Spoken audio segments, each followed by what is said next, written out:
बिस्मिल्लाहिर्रहमानिर्रहीम। अस्सलाम वालेकुम वरहमतुल्लाहि वबरकातुह। ऊंची परवाज करना चाहते हो तो रिस्क की फिक्र छोड़ दो, क्योंकि बुलंदी में वही उड़ते हैं जिन्हें राज़िक पर यकीन होता है।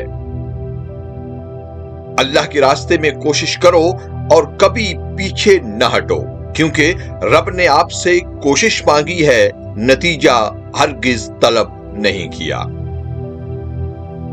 मर्द भी कितना अजीम है ना, धक्के झिड़कियां बर्दाश्त करते हुए किफालत की राह नहीं छोड़ता, पराए मुल्कों की खाक तक छानता है। दुनिया में बहुत से लोग मिले, हर एक को अपनी पड़ी थी। बहुत कम लोगों को इस बात से दिलचस्पी थी कि आप पर क्या गुजर रही है।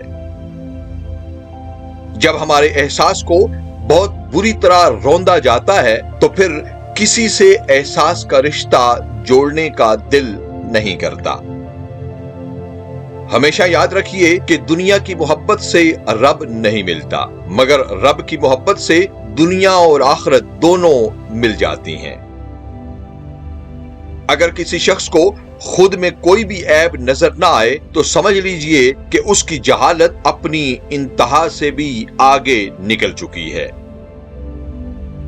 इंसान को सबसे ज्यादा तकलीफ तब होती है जब वो गलत इंसान से अपनी जिंदगी की सारी सही उम्मीदें जोड़ लेता है। मुखलिस लोगों की एक पहचान ये है कि अगर वो किसी का फायदा न कर सके तो नुकसान भी नहीं करते, गीबत और चुगली से भी बाज रहते हैं। जिंदगी को बदलने में वक्त नहीं लगता, लेकिन वक्त को बदलने में जिंदगी लग जाती है। जिंदगी को बदलने के लिए मुसलसल मेहनत दरकार होती है। कमजोर दुश्मन इताअत कबूल कर ले और दोस्त बन जाए तो उसका मकसद इसके अलावा और कुछ नहीं होता कि वो मजबूत दुश्मन बनना चाहता है। वीडियो देखने और हौसला अफजाई का बहुत शुक्रिया। इस अपनेपन के साथ कि अपना और सब अपनों का बहुत ख्याल रखिए। खुश रहिए और खुश रखिए। वस्सलाम माल इकराम।